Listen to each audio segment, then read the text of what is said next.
നമ്മുടെ ഈ രാജ്യം ഒന്നാകെ ഇപ്പോൾ സംസാരിക്കുന്ന ഒരു പേര്, അഭിമാനത്തോടു കൂടി സംസാരിക്കുന്ന ഒരു പേര്.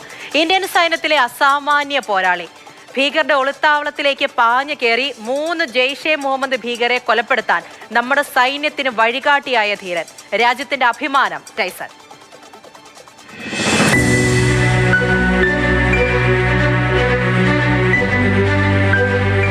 തവണ ഇന്ത്യൻ ആർമിയുടെ തോക്കിൻ മുന്നിൽ നിന്ന് രക്ഷപ്പെട്ട 2 വർഷത്തോളമായി നമ്മുടെ മണ്ണിൽ ഒളിച്ചു കഴിഞ്ഞ ജെയ്ഷെ ഭീകരനായ സൈഫുള്ള ഉൾപ്പെടെ 3 പാക് ഭീകരരെ ലക്ഷ്യം വെച്ചുള്ള നീക്കം. അതിന് കാവലാളായി നായകനായി ജർമ്മൻ ഷെപ്പേഡിനുമായ ടൈസൺ.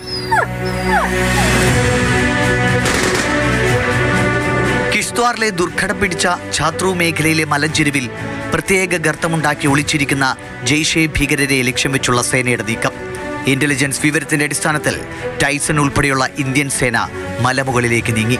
സൈന്യവും CRPFും ജമ്മു കാശ്മീർ പോലീസും സംയുക്തമായുള്ള ഓപ്പറേഷൻ ത്രാഷ് 1നെ ചുക്കാൻ പിടിച്ച് വഴികാട്ടിയായി ടൈസൺ മുന്നേ പാഞ്ഞു. സേനാ സാന്നിധ്യം തിരിച്ചറിഞ്ഞ ഭീകരർ ഉതിർത്ത വെടിയുണ്ട തുളഞ്ഞു കയറിയത് ടൈസൺ എന്ന കേണയൻ സ്ക്വാഡ് അംഗത്തിന്റെ കാലിൽ. എന്നാൽ അവൻ തളർന്നില്ല. ടൈസന്റെ വേഗത ഒട്ടും കുറഞ്ഞില്ല, വീണ്ടും മുന്നോട്ട്. ഇതോടെ ഭീകരരുടെ സങ്കേതം ഇന്ത്യൻ സൈന്യം കൃത്യമായി കണ്ടെത്തി. 2 AK-47 തോക്കടക്കം വൻ ആയുധശേഖരവും ഇവരിൽ നിന്നും പിടിച്ചെടുത്തു. പരിക്കേറ്റ ടൈസണുമായി ഹെലികോപ്റ്റർ ആശുപത്രിയിലേക്ക്.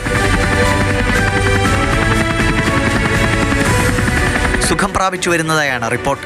ഇത്തവണ ടൈസന്റെ സഹായത്തോടെ ഭീകരരെ വധിക്കാനായതിന്റെ ആശ്വാസത്തിലാണ് ഛാത്രൂ നിവാസികളും. 2024 ഒക്ടോബറിലുണ്ടായ സമാനമായൊരു ദൗത്യത്തിൽ ഫാൻറ്റം എന്ന ബെൽജിയൻ മാൽനോയിസിന് തന്റെ സംഘത്തെ രക്ഷിക്കുന്നതിനിടെ ജീവൻ ബലിയർപ്പിക്കേണ്ടി വന്നിരുന്നു.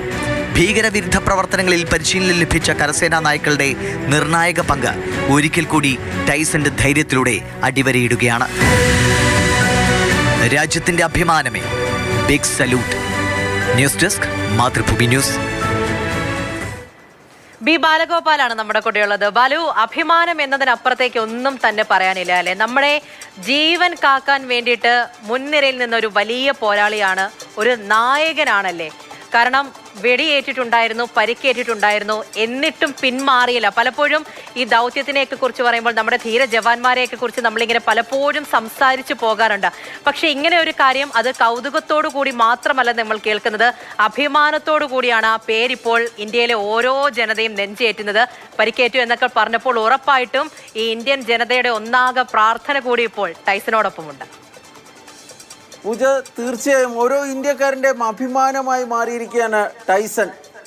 ഇന്ത്യൻ സൈന്യത്തിൻ്റെ ധീരതയുടെ മറ്റൊരു പ്രതീകമായി ടൈസൺ മാറിയിരിക്കുന്നു എന്നതാണ് ഏറ്റവും പ്രധാനപ്പെട്ട കാര്യം. നമുക്കറിയാം, കഴിഞ്ഞ കുറേ ദിവസങ്ങളായി, മാസങ്ങളായി ഈ കിഷ്ത്വാർ മേഖലയിലെ ഭീകരരുടെ സാന്നിധ്യം സംബന്ധിച്ചുള്ള ഇൻ്റലിജൻസ് റിപ്പോർട്ടുകളൊക്കെ ഉണ്ടായിരുന്നു. പക്ഷേ വളരെ ദുർഘടമായ മലഞ്ചെരിവായിരുന്നു ആ പ്രദേശത്തുണ്ടായിരുന്നത്. ഇത്തവണ അങ്ങനെ ഒരു ഈ ഭീകരരുടെ സാന്നിധ്യം സംബന്ധിച്ച റിപ്പോർട്ടുകളൊക്കെ, ഇൻ്റലിജൻസ് വിവരങ്ങളൊക്കെ ലഭിച്ചതിനെ തുടർന്നാണ് ഒരു ജോയിൻറ്റ് കോമ്പിംഗ് ഓപ്പറേഷന് ഈ ടൈസൺ ഉൾപ്പെടുന്ന പാരാ-SF-ൻ്റെ 2 പാരാ-SF-ൻ്റെ സൈനികർ ആ പ്രദേശത്തേക്ക് പോകുന്നു. ഒപ്പം ഈ CRPF-ൻ്റെ ജമ്മു കാശ്മീർ പോലീസിൻ്റെ ഒക്കെ ഈ ഉദ്യോഗസ്ഥരും സൈനികരും ഒക്കെ ഇതിൻ്റെ ഭാഗമായി ഉണ്ടായിരുന്നു. ടൈസൺ ആയിരുന്നു ഇവരെ നയിച്ചിരുന്നത്. ജർമ്മൻ ഷെപ്പേർഡ് വിഭാഗത്തിൽപ്പെട്ട ഈ ടൈസണ് ഇത്തരം ഈ ദുർഘടമായ മേഖലകളിലൊക്കെ തെരച്ചിൽ പ്രവർത്തനങ്ങൾ നടത്തുന്നതിനുള്ള പരിശീലനം നേരത്തെ തന്നെ ലഭിച്ചിരുന്നു. തുടർന്നാണ് ഈ പാരാ-SF-ൻ്റെ ഭാഗമായി ടൈസൺ മാറുകയൊക്കെ ചെയ്യുന്നത്.